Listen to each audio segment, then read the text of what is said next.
a week full of drama because last week we had a different prediction, me and Augustine, where we felt like the women's league title was going to go to a new club, but I don't know what happened, unfortunately. But then it was an awesome week, I would say, and we saw the games, and we saw the ladies in Green Buffaloes being crowned champions again. But anyway, this is Off the Pitch, a show that comes your way every Saturday at 9:30, and I'm your host Amos, aka Amory, and I'm not alone on set. I'm joined by one Augustine.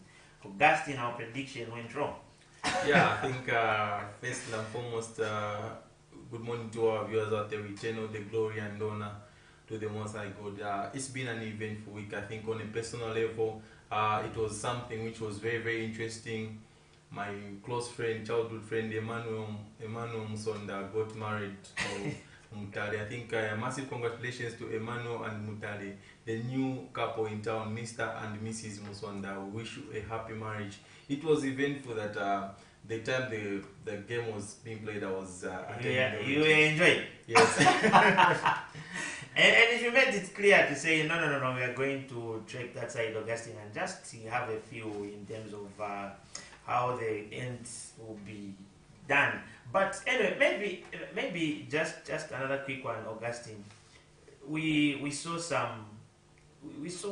maybe a different aspect in terms of even our under 17 lads, and it brought a lot of debate on social media, something that really has to be spoken about. But for now, we'll just take a very short break as we get back and take a look at the results that took place in the Women's League, and we look at what happened in terms of the under 17 boys.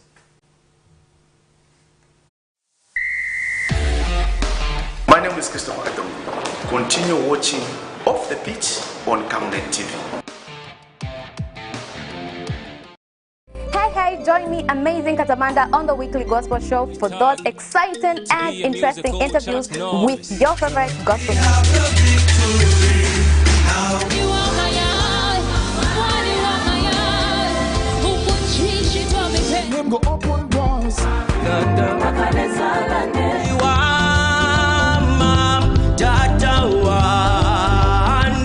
Hold on to me when it's too dark to see. You cannot put your power back to Hallelujah.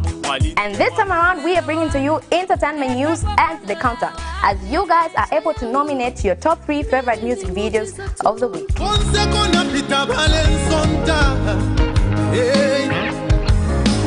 Remember, it's every Saturday at 10:45. You can also catch repeats every Monday at 10 hours. Camnet TV is not just another time.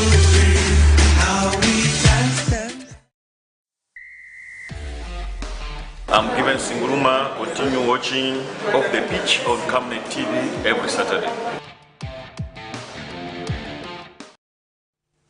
Some interesting results here, Augustine, that we had. The final day leaders, Red Arrows, were held to a goalless draw, and it's something that we tried to address last week with Augustine to say why isn't it that we pay much attention to the Women's League, because this day was very vital in terms of where sports is concerned, where the women's football is concerned in Zambia, and it was a deciding day. And we saw some results, Augustine, that maybe were not okay for certain teams, and we'll just go through maybe quick before we take a look at how Red Arrows got disappointed on the last day. We saw Busa Queens holding Red Arrows to a goalless draw, and Green Eagles women versus Indeni ended in a goalless draw. Mufulira Wanderers versus Yasa Queens. Yasa Queens managed to beat Mighty by 2-0. Nkwazi Queens lost to the Elite Ladies by 2-0. And Queens Sports Academy versus Green Buffaloes. Green Buffaloes managed to win by 1-0. Trident Queens versus National Assembly. National Assembly managed to beat Trident Queens by 1-0. Zanako Ladies managed to beat Police Dogs Queens by 3-0. Zesco Ndola Girls managed to beat Prison Lepers by 2-0. And ZISD Women managed to beat Play It Forward Queens by 2-0. Augustine, some results here are very like we said the league title was going to be decided on that day, and both teams that were fighting for that title were playing away. and Busa managed to hold Red Arrows by a goalless draw, and Green Buffaloes managed to beat Queen Sports Academy by a goal to nil, which gave them the title. Yeah, I think even as we were building up to the game, I talked about how Busa have been a bogey team to Red Arrows.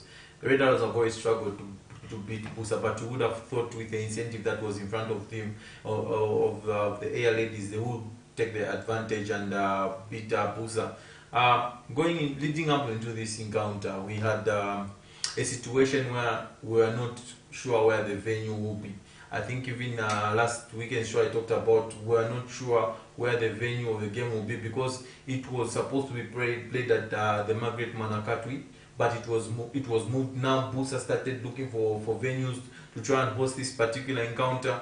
The second option was, is it Cresta Cranes, where they could have hosted the game, but it wasn't to be. Then they moved the game to Makeni, to Shameo Sports Academy facility, and that's where it was played on an artificial turf, for which probably could have been a disadvantage for both teams, Red Arrows and Busa, because none of them trained on an artificial turf. And going into the game, all Red Arrows needed was just to better GBFC's result. It was just as simple as that. They will be crowned champions. And it was deadlock at halftime, and Red Arrows knew the last 45 minutes they had to get a goal, because Melan had already scored for GBFC against Queens, and GBFC now were on top of Red Arrows with regards with the league. They had gone to 81 points, with Red Arrows drawing with Busa. Red Arrows were to 80 points, so they knew that they had to find a goal from somewhere, and their reliable Ochumba Oseke, probably they would have turned to her for goals, but it was very, very difficult. Busa defended very well. They played their lungs out. Busa are known to be GBFC B, because most of their players are loaned from Green Buffaloes to their academy. Probably they would have fought hard for their parent club to win the league title, and congratulations to Green Buffaloes women's football team. They did a very, very good job. They have been very, very consistent, and hats off to Red Arrows, because they gave it all in this league title. And what we feared was that if it keeps going this direction, it will become a farmers league. There will be a very big gap between Green Buffaloes and the chasing pack. So that's why probably a lot of people felt that it was high time probably a new name was thrown into the mix to in terms of winning the league title. Red Arrows finished second, GBFC finished first, winning the league title, defending the league title back to back. Same applies to the Golden Boot. Simona Mapepa went on to finish with 28 goals. Ochumba finished second again with 26 goals. I think not very, very good for Red Arrows and Ochumba was second, because they are always the bridesmaid and never the bride. Going back to the drawing board, Augustine, are we seeing a different Red Arrows coming next season? Or maybe it's something that, you know how these things can happen, whereby you've held on to the league, like you're topping a table, and then just on the dying minutes, the last day. Wow, it's been a roller coaster ride for the Air Ladies. They've lost only 2 games, the entire 34 matches that were played, and they've put in a lot of effort. Probably they won't be at the same level next season, because some players who age. You look at Susan Banda, she was one who came back and transformed Red Arrows. Very, very brilliant footballer. Mary Wilombe, she won't be the same again next season. So this looked like a very, very good window, a very, very good opportunity for Red Arrows to try and win this league title. And probably they might lose 1 or 2 players, maybe to their direct rivals, even Green Buffaloes, because now players would want to play for GBFC. They are going to represent Zambia in COSAFA. If they qualify through the COSAFA, then they go to the Champions League. It's a very, very good incentive if you look at it. And if you look at Green Buffaloes, the young players that they have in their arsenal, the likes of Natasha Nyangwe, Maweta Chilenga. So you see these players will only grow and get better next season. Melan is another one. They will be a force against Green Buffaloes, and they will be very, very hard to stop.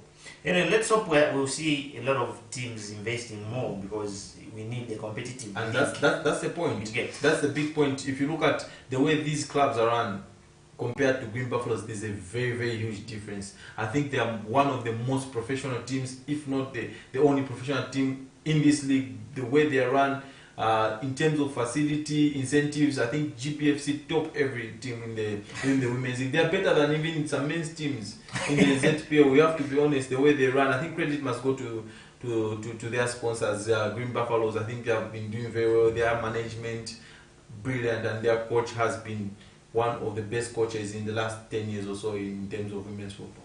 And I wish all the teams all the best in preparations for next season, and let's hope we'll have a very, very big competition next season, because for this competition, or maybe this season that has come to an end, we've seen GBFC defending their title, and then Golden Boot as well was defended, and it's not supposed to be called the Farmers League like Augustine has gave an example. But for now, we'll just take a very, very, very short break as we get to be joined by our guest for today. My name is Christopher Adam. Continue watching Off the Pitch on Camnet TV.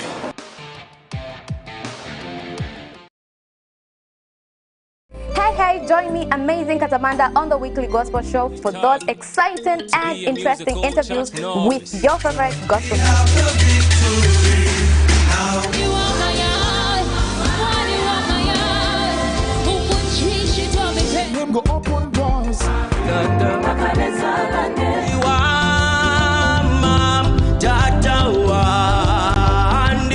Hold on to me when it's too dark to see. You cannot put your power back to Hallelujah.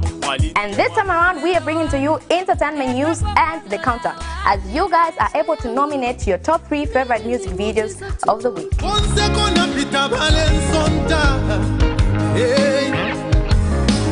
Remember, it's every Saturday at 10:45. You can also catch repeats every Monday at 10 hours. Camnet TV is not just another time.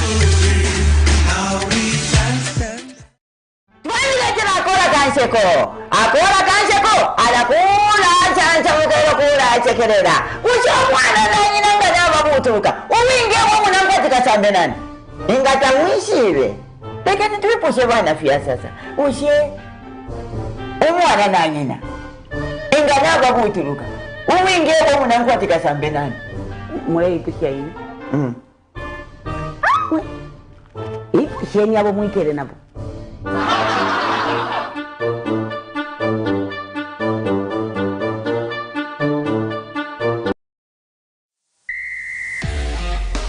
I'm Given Singuruma. Continue watching Off the Pitch on Camnet TV every Saturday. It's good to come one of the mighty. One of the latecomers. It's good to have you back. I wonder before he comes in, I wonder how he was feeling last weekend. Nap services in Ghana. Which one was he going for? Well, I'm fine. I'm good to be on the show after a while, and last weekend was a bit tricky. I couldn't manage to be here, and by God's grace, I've made it this morning, and apologies to focus. I know that's what Augustine was expecting me to say, but I guess last weekend was one of my best weekends where you are very depleted on what needs to happen at that particular point, and clearly I betrayed a lot of people last weekend. We have to move on. But I felt Napsa Stars needed it more because they were eyeing that continental place, and boy, they have bottled it, Napsa Stars.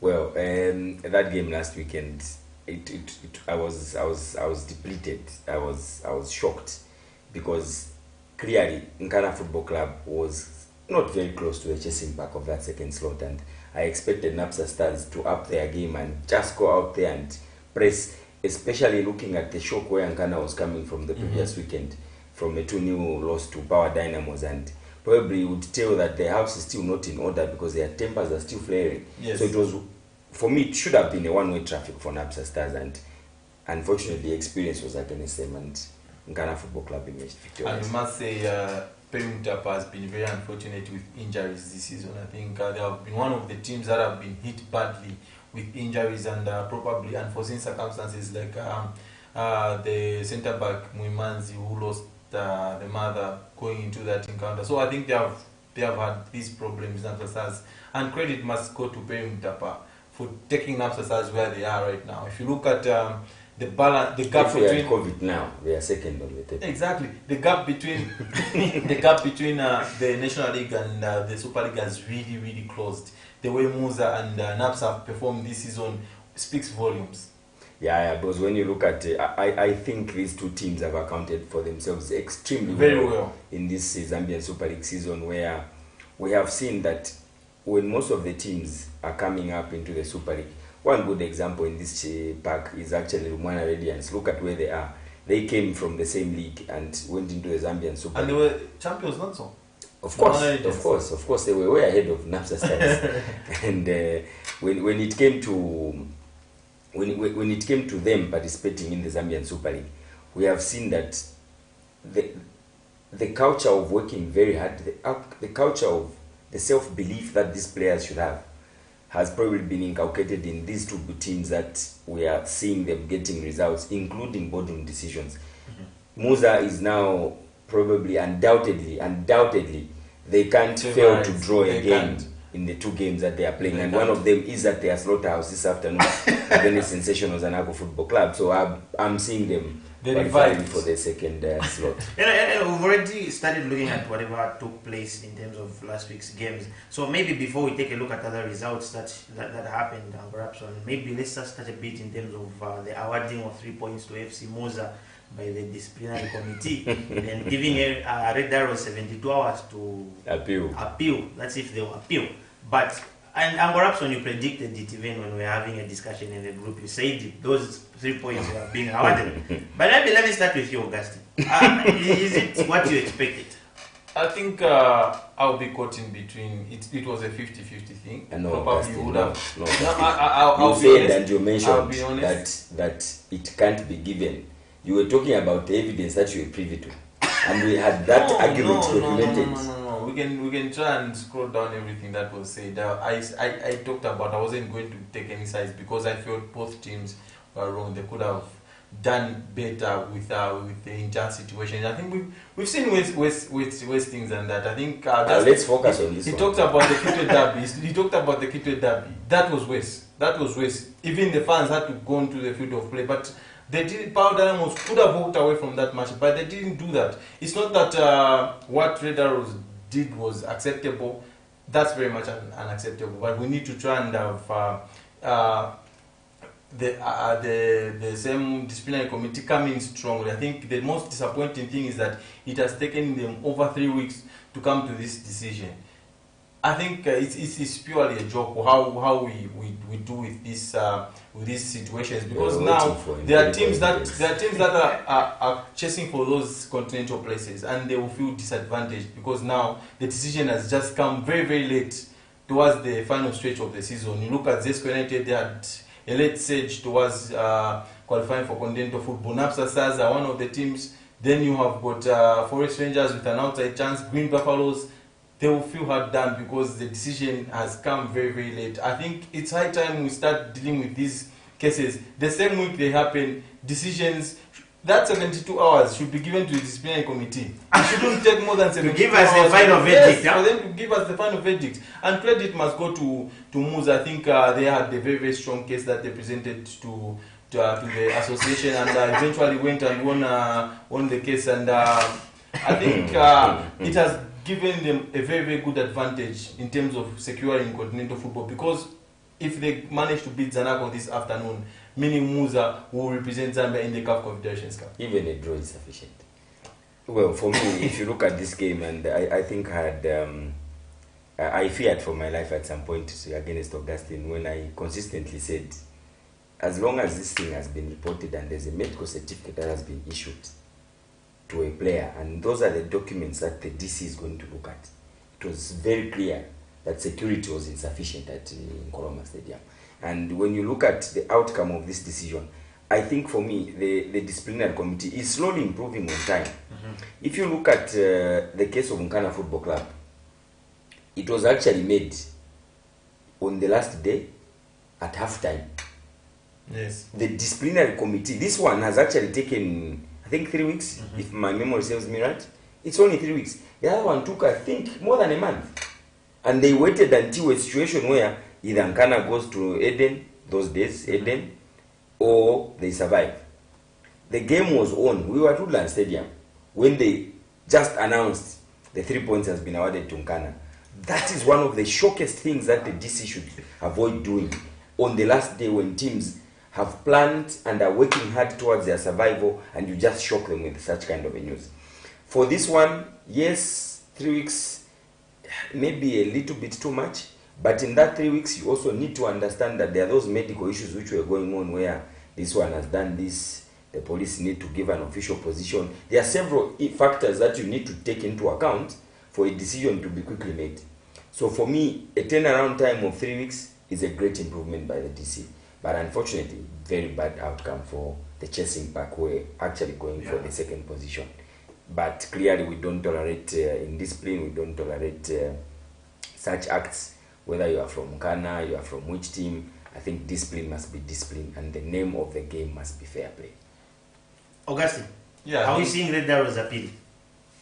I do not think they will appeal because it will do nothing to them in terms of their season. They will just leave it at that. But they've got their own issues. They also tabled things in that disciplinary committee, and they felt probably it would have happened in a different way. We've seen scenarios in football whereby I'll take you back to 2010. Angola, they were coming for the Africa Cup of Nations. Togo, sorry. They were coming for the Africa Cup of Nations in Angola. Then they were attacked by rebels. One of their staff were killed in that same attack. Then they said they will not participate in the Africa Cup of Nations. And CAF, what did CAF do?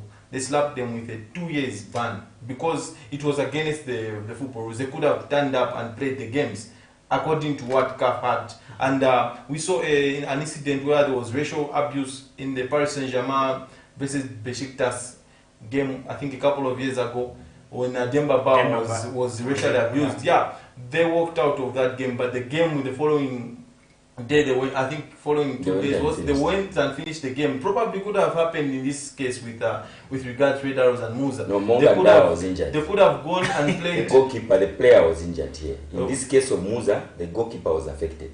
Yeah. And you can't force a team to play with an injured goalkeeper.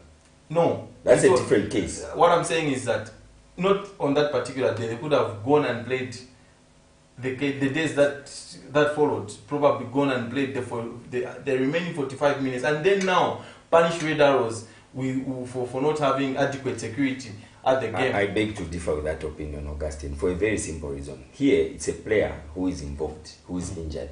So, Mr. Kombe, you are not seeing. You didn't watch when Joshua Mtare was stoned at Nchanga Stadium, Gapitas. 2 players have gone to Nchanga Stadium and been stoned. It was live on TV. One was John Chishimba for Zesco United. Did Zesco United walk away? Because their safety was not guaranteed at that point. They didn't walk away. They finished the entire game. Then we saw Joshua Mtare. Are you aware that teams are not allowed to walk away? Yes. It's the match officials who should call off a game. Yes. Not players. And they had evidence. If the match officials have assessed the security of the stadium, whether you are injured or not, it's the match officials who should assess the risk of the rest of the players. Even if Budo was injured, the question is, did the match officials sit and assess the security situation at the stadium? Was it under control? If the answer is yes, it was under control, the game should go on. If they see that the security is insufficient for the game to progress, they call it off.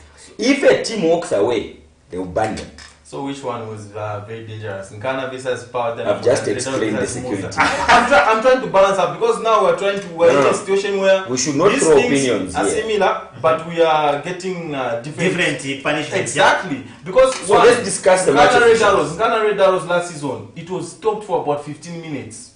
You remember that game? Yes. It was stopped for about 15 minutes. Did any of the team walk away because they felt it wasn't safe? See, where we're missing the point. It's not a team to walk away. Yes, it's not the team to walk away. When a team walks away, commissioners, what level do they measure to say now this is? That's what you should ask. That's the question that you should ask. That's what I'm saying. I'm not blaming it on the teams, but I'm asking these people who make these decisions. Yes. How do they arrive to these decisions? Because that's the biggest question. Now we are talking. Yeah, because we're having situations whereby I feel this is a lot of danger, but the game goes on, and this probably wasn't as much as the danger as it was with the other game, but the game was decided to be abandoned. So these people who make this decision, they need to be consistent with the decision making. Now that's the point. That now you are right. That's the most important thing, Amos.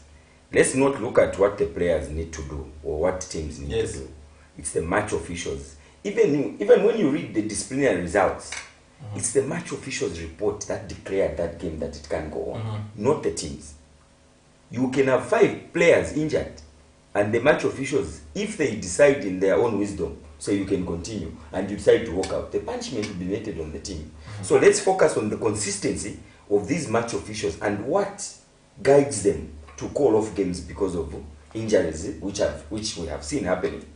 That is the question that. And I think coming to match officials and corruption, I saw something yesterday that was on social media where Henry wrote something to say, I think these match officials should also be given chance to go for a presser so that they explain on certain decisions that they make. Because such decisions, like you've said, they are match officials. They are the ones who decide what goes on. And they are not and then we don't know why they decide like that. I think we saw that a couple of years ago happening in the Bundesliga, where after games, an official, they are interviewing the coaches. They also interview the yes, to come and give account of what certain decisions that they make. I think probably that would be the right way to go, because in the end, I think football must win. But I need to protect the officials. I think congratulations touched a bit on the advantages that Musa now have in terms of now them having to qualify to play continental football. But let's look at the representation that's going to be there, because I think Augustine, you played something before the show started where someone is the stadium up to standard, what will happen? So I don't know. It's clear they can play from Mazavuka. We have seen a lot of teams even in Lusaka. In fact, how many teams are fit in Zambia to host CAF games? Exactly. How many stadiums? Even the outgoing champions Red Arrows failed to host CAF games at Koroma Stadium. So I think it's a big issue. It's not just Musa. Even Power Dynamos will have to undergo that test. Yeah. So it's for now. It's not a matter of looking at whether their stadia is. For me, I'm looking at the composition of the determined boys at that club. Of course, they brought in the experience of Mongandala, where we have seen that his experience in the Zambian Super League has actually helped Musa a lot this season. Because remember, he joined them this season, and he's been fantastic for them in commanding their back line. Their captain has been very, very fantastic. But when you look at where they're heading to now in the CAF Confederations Cup, it's a different ballgame. Boss, it's a different ballgame. but if you look at where they are very ambitious. Yeah, if you look at where they have come in the last 2 or 3 years, Musa, I think they have been brilliant. If you look at their recruitment side of things, they do not overspend in terms of player recruitment. They've got to invest on them. Yeah, their budget is very, very low. They have got a couple of university students who are playing for Musa currently. And if you look at where the foundation started from last season, you remember Masao Sotembo. I think huge credit must be given to him where this team is currently. They were struggling at the start of the Eden League last season when Matthew Spear was in charge of Musa. He went in and changed their fortunes and made them dream.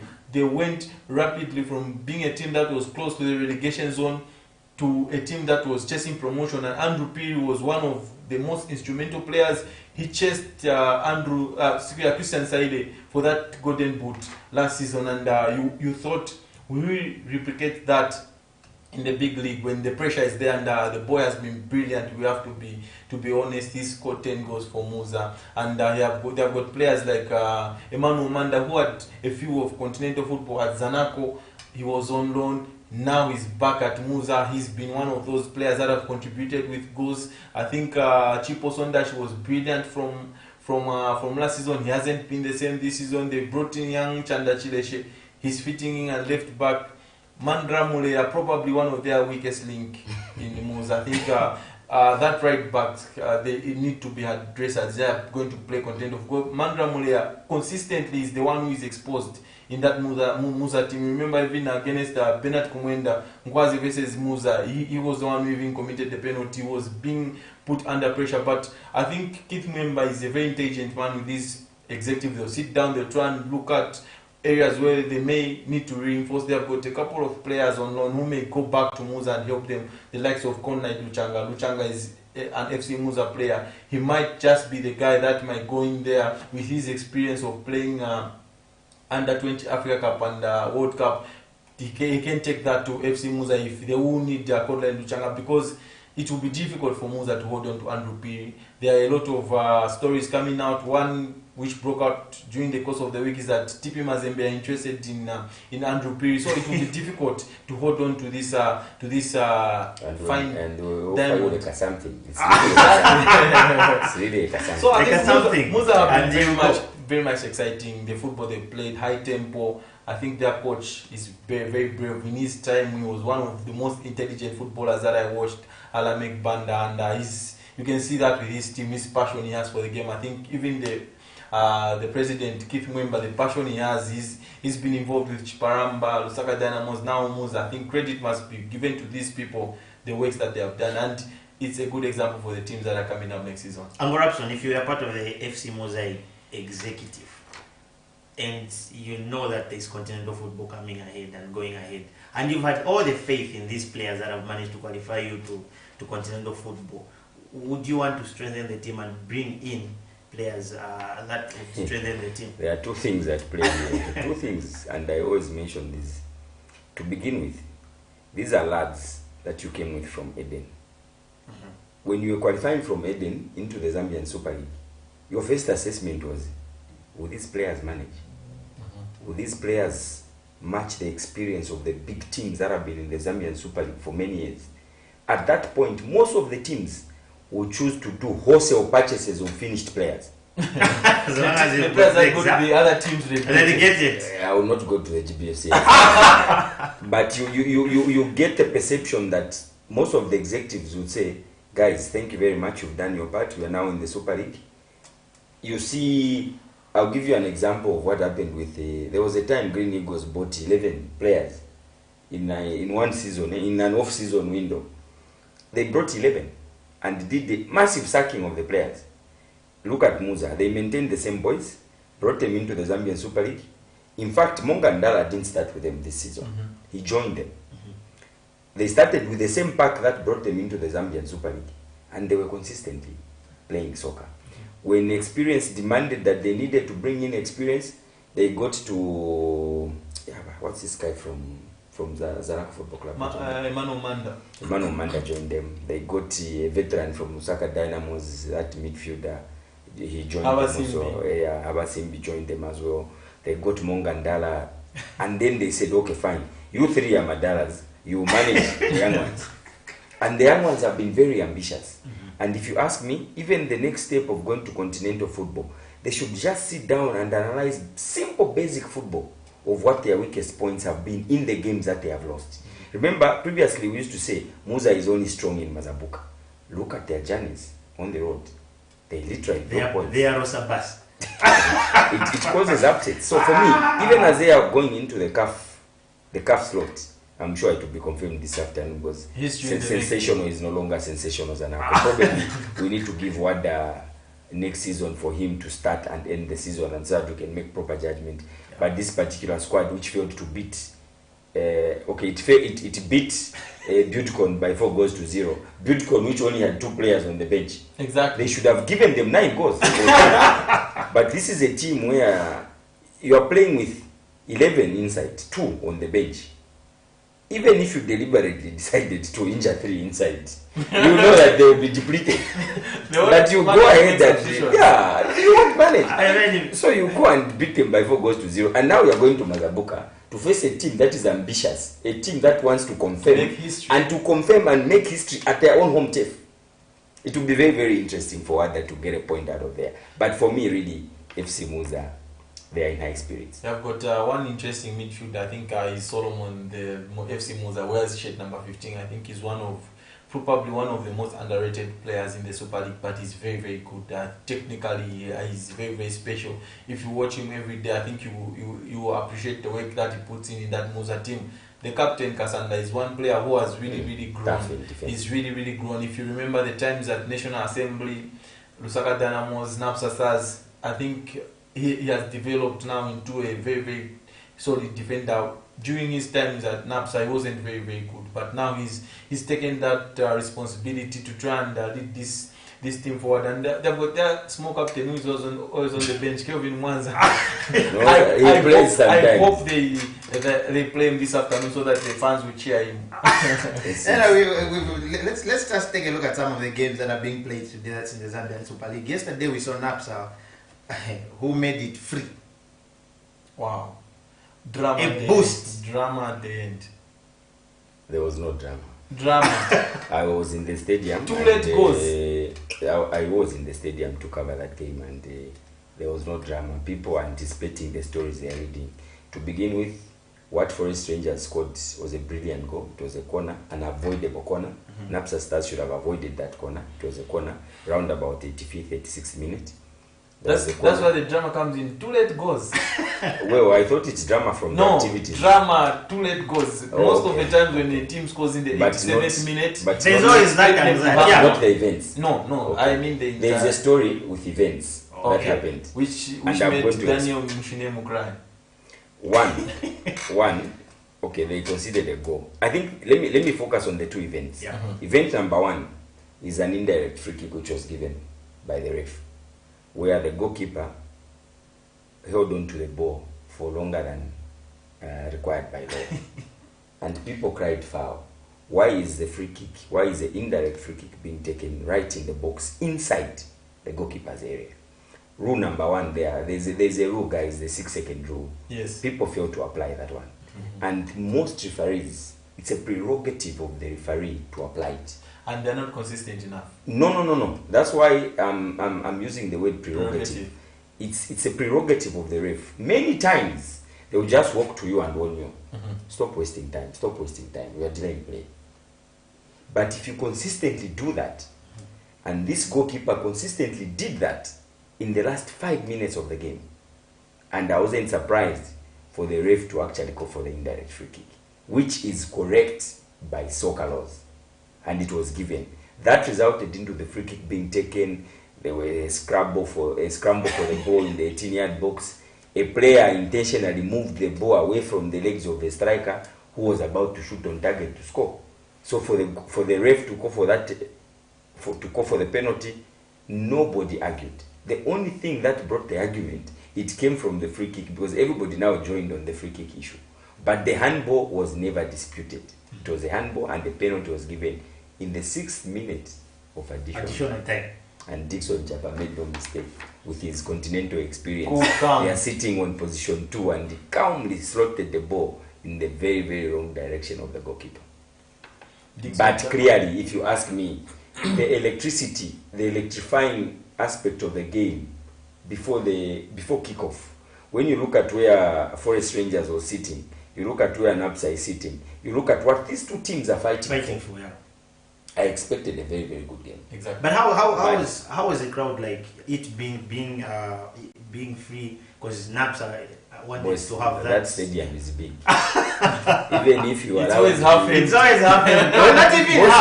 Not even half. All of us were seated in the middle, with all the gates open. What do you think if it was Karamba? They can't. Crowd control, you need security. You can't allow such teams to enter. You choose which. It's like on a light note, it's like the Absa Cup final. You take it to Hero Stadium and you have Forest Rangers and versus Musa. And then you say it's free. This one needs to be free for people to watch comfortably. Yeah. Because the amounts they are charging, and the followers of these teams, there might be 2,000 spectators. 2,000 is a lot. 2,000 is a lot. You are overstating it. They will be less. They are accountable.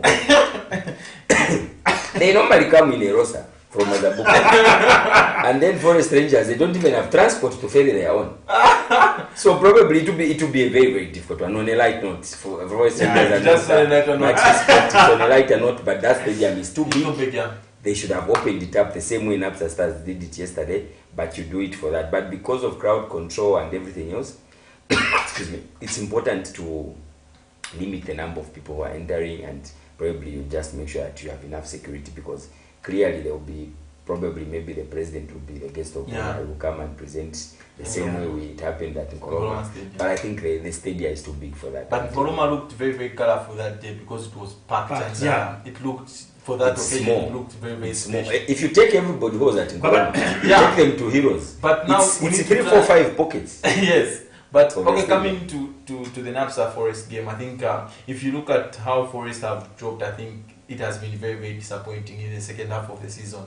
Because as we are going halfway through the first round, Forest Rangers were closely chasing Power Dynamos for that league title, and everyone believed that Forest Rangers were one of the teams that would push Power Dynamos all the way in terms of the league title. But events that transpired in the second half of the season, I think Forest Rangers have been very, very inconsistent. They moved to Dollar Hill. They've gotten good results there, but when probably they are being played early kickoff, they are the ones that needs to play the first game as the curtain raiser before the host come on. Forest Rangers have struggled, and it has been one of those seasons where the first half was consistent, players were playing very well.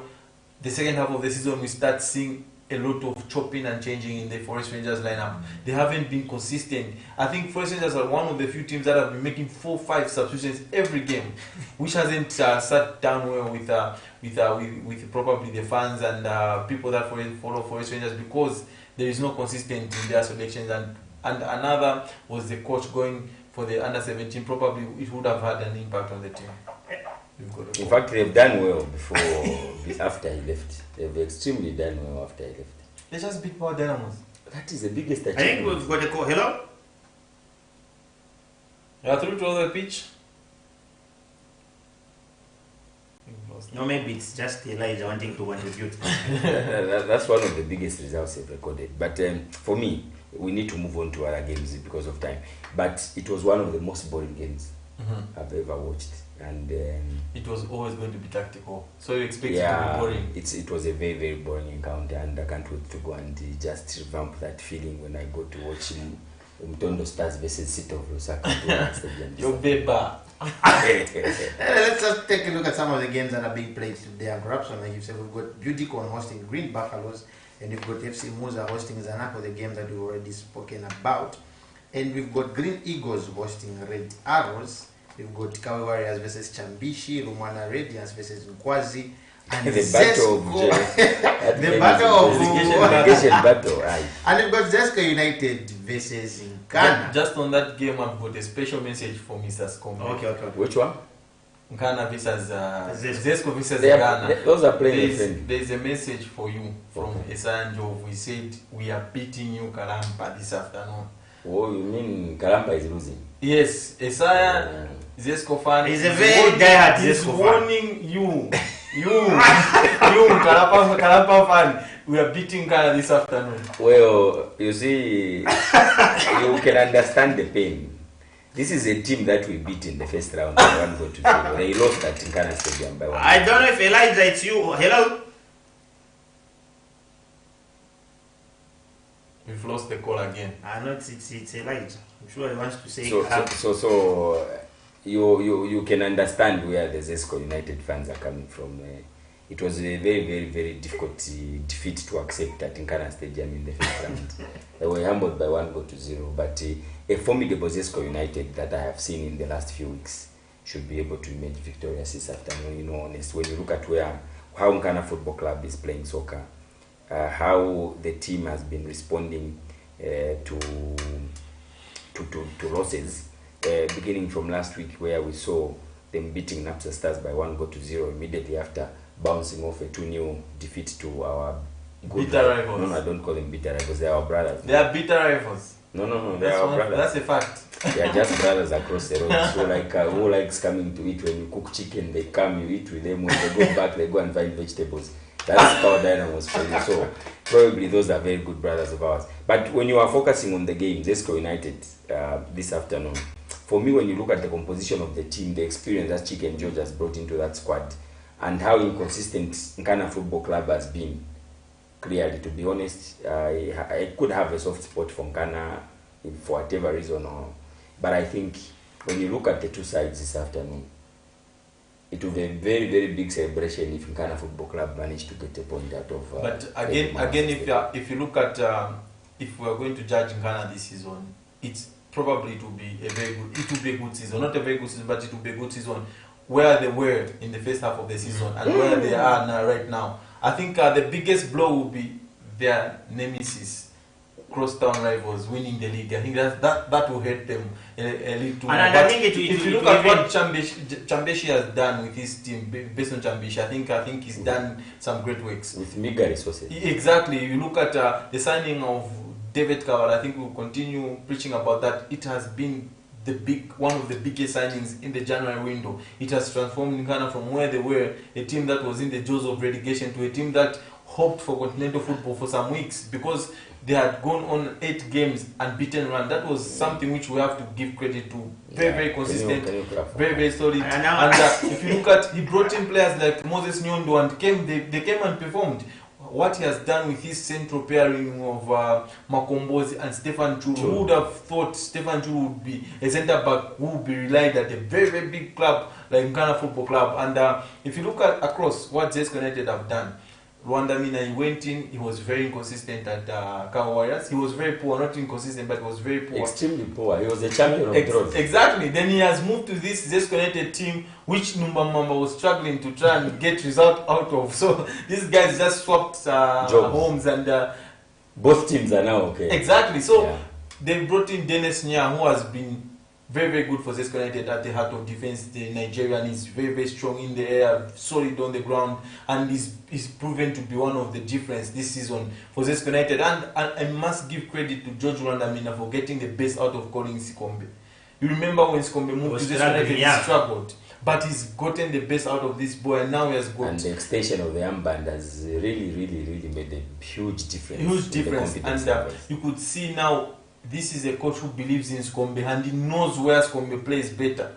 I think we all know Colin Sikombe is a better number 10. He's better when he's being played off the main striker rather than being played as a number 8 in central midfield, where he will need to try and cover ground to win back possession. He's more of that guy who pick up possession in tight areas, who link the midfield and attack together, and he's done brilliantly ever since George Rwandamina gave him that free role. You remember he did that with Bruce Msakanya. That was at some point when you give them the license, you win the ball back for him, then when you have it, give him, then you do the rest. I think that has done very, very good for George Rwandamina. Part of the relegation, Kwazi Lumwana Radiance. Wow. You know, this is one of the games that when you sit down, you are like, so that's more bus for Zambia Police. Or if they are not careful this afternoon, it will be finding itself at Mpurungu Harbour. They really need to do their best this afternoon. It's a make or break encounter for me. And Coach Oswald Mtapa needs to psych his players to understand that a loss, a draw is insufficient, because you see the mathematics that is here is that Kansanshi versus Nchanga Rangers. Given a chance, the police outfit would go and field 10 extra players for Kansanshi Dynamos just to beat Nchanga Rangers on their behalf. Because before they even start thinking about Kansanshi beating Nchanga Rangers, they have a huge battle themselves of trampling over Lumwana Radiance. Very, very difficult encounter. And Lumwana Radiance, they did a Jose Mourinho type of arrangement in the course of last week, separated with their head coach, Kuba. Bilton Sonda is no longer there. So maybe the new coach also wants to prove a point, just like Nchanga Rangers have also gone back to their old faithful, who is sending backs into relegation again, and they've gotten him back to... They've been relegated back. It's terrible. It's terrible, guys. It's terrible, very much. But all the best to... May the best team win. Because these two teams really, for me, Lumwana Radiance, to do an in and out in the Zambian Super League is not good enough for them. Yeah. It's not.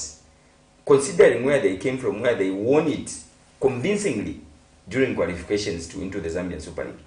You get there, you visit the Zambian Super League once and you drop off. The biggest problem they made, they did a lot of wholesale changes after qualifying. That was a huge difference between FC Muza, Napsa Stars and themselves. Not too many people, not too many players were offloaded, but they brought in this huge goalkeeper from Green New Buffaloes. Buffaloes. Fred Silwamba. I don't like mentioning names. So and now that goalkeeper is now going down with him. The last few games, he's been on and off. But these are the things that you have to be careful about. Believe in the players that have done the job for you. Do you know that even if you get a player who is an non-entity, you go and field him against Ronaldinho, and you say, those days, Ronaldinho, you say, you know what? You know you can mark this guy. All these guys you watch on TV marking this guy, they fail to do it because they are scared. You just cite a guide so you can do it. The guy will say, okay, this is one privilege I have, which I never had. And the confidence Let have me been just given, yeah. You psych the players in that manner. And this particular game, I hope Nkwazi Football Club have enough psychologists to make these players believe in themselves. I watched Charles Muntanga last weekend when they got massacred.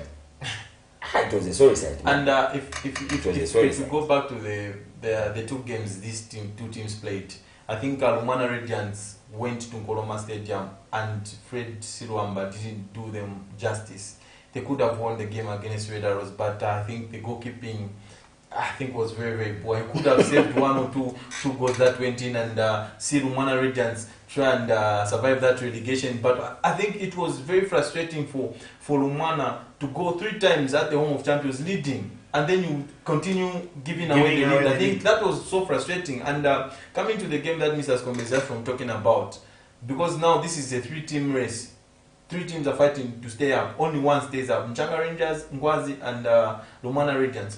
Nkwazi were the better side in the first half against Muza. They had the better chances. They had a lot of free kicks which Mongandala saved and kept Muza in that encounter. Shonga was brilliant in the first half. Then they collapsed in the second half. Charles Mundanga, he made... The collapse was actually in the first half itself. I think... When they conceded the penalty in the 17th minute. Muza had one opportunity they could have scored from, which I think Emmanuel Manda missed. Then Mongandala made a couple of brilliant saves, and one was saved on the line by Chanda Chideshe, one Shonga Philip, you remember. So you can see, it's just little margins that changed the dimension of games. Nkwazi were on top in the first half. They looked like a team that was going to win that encounter. Then Muza responded in the second half. Mchanga Rangers hosted Zesco United on that same week. Mchanga Rangers had been unbeaten the entire season at Mchanga Stadium. And they fired their coach. Then Zesco United went and destroyed them. Then they fired Agresh Yange, who we spoke about when he came. We questioned the decision because Agresh Yange was fresh from a Green Eagle side which played pragmatic football. They were very, very solid to break down. And he was going to Mchanga Rangers team which was playing free-flowing football. We saw them. Kundankandu. Logic Chingandu, they were very brilliant in the first half of the season, and when he went there, they were mid-table. They were playing some good football. I think these administrators would need to try and take account of these decisions because they make decisions and they are costing these clubs. And to Robert, I think I didn't. Why did he go back? Why did he go back? Because know your way. You have to know your way. Sometimes you even laugh. That's the reason why these coaches are tossed around, because they're able to do certain things extraordinarily. It's the same executive that chased him. The same executive that chased him. The same executive, I don't know where I think maybe we need to ask him why he responded. Sometimes you may never know. Maybe something is now big. With 2 games to go. Of course, fair enough. Your reputation at stake. Has he got You've already relegated bats. The question is, has he got any? Just from relegating bats in the National League. Now you are going to Nchanga with 2 games to go. Do these coaches take time to try and let me re-energize, let me try and learn new things and strategize, reflect on how I've performed in this year? Because this guy, I think he built this Nchanga Rangers team. It was one of those teams that were struggling again in the National League last season when he went and took over. And they qualified. Then they qualified for promotion.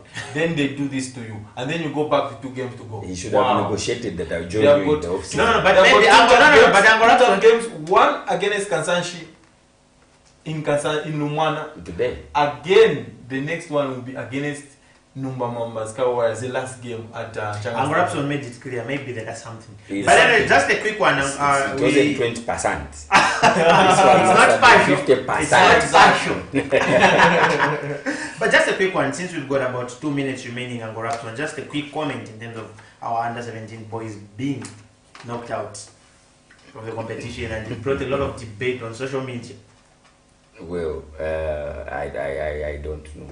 It's you know, it's something that we sat here administratively. I think we discussed how Faz had prepared the squad. They got all the good friendlies. They got all the time that they needed to be in camp. If it's the coaches, even now, it's evidence that Faz still believes in these young coaches. You see, Ian is in Morocco, Masauso is in Morocco doing cafe. So when you look at administratively, I think Faz did what they could.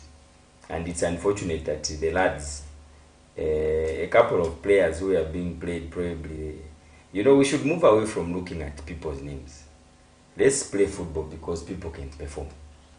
I'll end there. Yeah, no names. But if I have to just jump in, I think if you look at how we've performed with this junior national soccer team, 23, 20 and 17, I felt the 17 were the more brave than the other two. They were very, very brave. Prior to the tournament. Yeah, even during the tournament, I think they performed better than the under 20. That's one thing we have to be honest. I think they went. I watched their second game against South Africa.